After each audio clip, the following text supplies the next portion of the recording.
Have you ever heard of a car whose manufacturing history seems to echo the past, almost like a family legacy coming full circle? Yeah, you heard that right.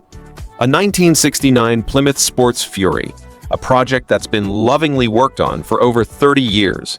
You can even feel the bond created when this car was built with the owner's son, who was just 3 years old at the time.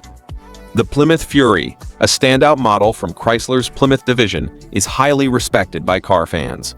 The years from 1969 to 1973 were especially bold and innovative for the Fury. This was when the stylish fuselage design was introduced and refined. We'll explore how the Fury evolved during this exciting time, looking at its looks, engineering improvements, and how people liked it.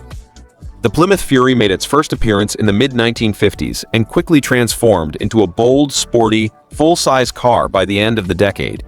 Do you remember the sleek style of cars from the late 50s? By 1961, the Fury took on a more boxy, conservative look.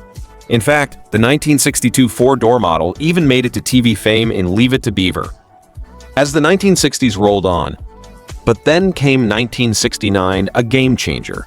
Chrysler's full-size cars got a major makeover, including the Fury. Have you ever seen a car that just looked fast standing still? That's what the new fuselage styling did for the Fury. With its curved side body panels, it wasn't just sleek, it was a perfect blend of sporty and practical. So, why is this particular Fury so special? It's not just about the car, it's about the journey, the memories, and the transformation over 3 decades. Why was this redesign such a big deal? Think about it. Families wanted cars that were not only stylish, but also practical. That's your taste, right? The 1969 Fury fit the bill perfectly. It had enough room for 6 adults and a spacious trunk for groceries, making it a sporty car that could handle everyday family duties. We will cover Fury 1, the mid-range Fury 2, and 3 together. In 1969, Plymouth proudly announced their completely new Fury, and they weren't kidding. They stretched the wheelbase to 120 inches, adding 1.5 inches from the previous year. Now the new one came having even more room to stretch out more shoulder space in both the front and back seats. The Fury's design was sleek and modern, ditching the boxy look with concealed windshield wipers and more curved glass. All models rode on standard 15-inch wheels. If you opted for an air-conditioned 2-door hardtop, you'd get ventless side windows. Other models still had the classic vents. Some models came with a split-bench front seat featuring a reclining passenger seat. Fancy an electric seat adjuster? It could give you an extra inch of headroom. Convertibles had upgraded header controls for easier top-down fun, and the back seat was widened to nearly 60 inches for more comfort. The 1969 Fury lineup had something for everyone. The basic Fury 1, the mid-range Fury 2 and 3, the sporty Sport Fury, and the luxurious VIP. Standard engines varied. The Fury 1, 2, and some Fury 3 models came with a 225 cubic inch 6-cylinder engine, while the Sport Fury, some Fury 3 models, all Veeps, and the station wagon boasted a 318 cubic inch V8. Standard transmissions were 3-speed manuals, with the option to upgrade to a Torque-A-Flight automatic. Even though the 6-cylinder engine with the 3-speed manual was available until midway through the 1971 model year, all full-size Plymouths eventually transitioned to a V8 engine with an automatic transmission. Isn't it fascinating how car designs evolved back then?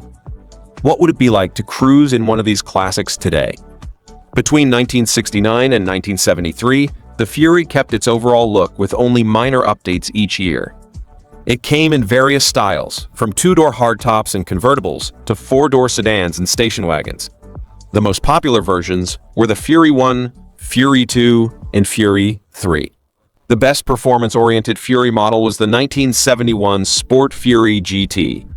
This model was as sporty and attractive as the Dodge Charger and came standard with a high-performance 440 cubic inch V8 engine, dual exhaust with chrome tips, and a special handling package. The 390 horsepower 6-pack 440 V8 was an available option for the 1970 Sport Fury GT, although it did not make it into any 1971 models.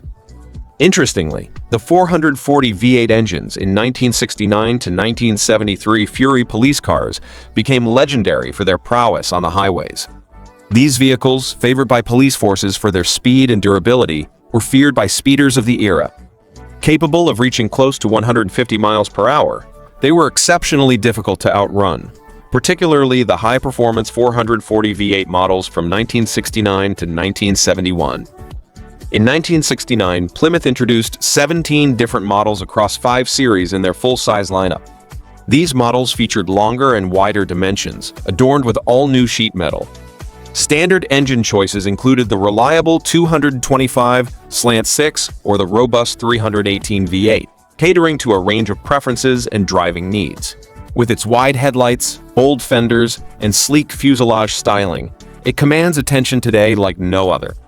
This 5th-generation model wasn't just about looks. It boasted extra-wide chrome bumpers, a long hood, and luxurious bench seats inside.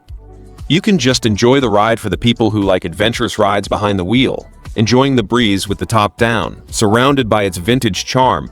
You should add that to your bucket list, right? Only 5,600 of these beauties were ever made, making them a rare find today.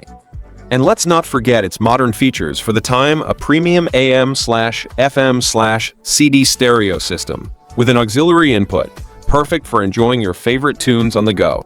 From 1969 to 1973, the Fury continued to evolve with subtle updates, maintaining its iconic look and strong sales.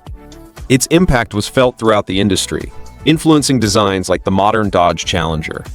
Despite Plymouth's eventual decline in the 1970s and 1980s, the legacy of the 1969 Fury lives on, cherished by collectors and enthusiasts alike for its timeless style and driving experience. Whether you're a seasoned car enthusiast or simply appreciate classic design, the Plymouth Fury convertible gives us a look into a great time in American car history. It's more than just a car, it's a piece of history you can experience on the open road. The 1969-1973 Plymouth Fury models marked an exciting chapter in car design and engineering. The introduction of the bold fuselage styling in 1969 set a new standard for both looks and aerodynamics in the automotive world. While the design became more conservative by 1973, the Fury's legacy as an innovative and daring vehicle endures. These models reflect Chrysler's willingness to push boundaries and make a lasting impact. Looking back, the fuselage design of the Plymouth Fury was a daring leap that perfectly captured the spirit of its time, blending futuristic style with powerful performance. Personally, I find the 1970-1972 models most captivating as they embody the original vision of the designer. The 1973 restyling, on the other hand, felt like an Italian restaurant serving spaghetti with salsa instead of sauce. Something just didn't quite fit. Despite their boldness, the fuselage C-bodies struggled to gain widespread acceptance and influence car design in the following years as Chrysler had hoped. Yet, they continue to spark lively debates among enthusiasts. Are these designs misunderstood classics or simply ahead of their time? In 1972, the Fury underwent a facelift with a distinctive chrome twin-loop bumper and hidden headlights, setting a new standard for style and elegance in its class. The introduction of models like the Fury Grand Coupe and Grand Sedan further refined the Fury's appeal. By 1973, further updates included a redesigned front end with a new grille and more robust bumpers capable of withstanding impacts. As we reflect on the legacy of the 1969-1973 Plymouth Fury, one wonders, could their daring designs have shaped the future of automotive styling more than we realize? What if they had gained more mainstream acceptance? Some conversations about these iconic cars may never truly end. They continue to inspire, provoke thought, and ignite passions among car enthusiasts worldwide. Let me know your thoughts in the comments. Do you think these cars would be a good fit for you and your family? If you enjoyed our trip down memory lane, give us a thumbs up, hit the bell to get notified about our next video, and subscribe so we can keep sharing these fun stories together. Thanks for watching.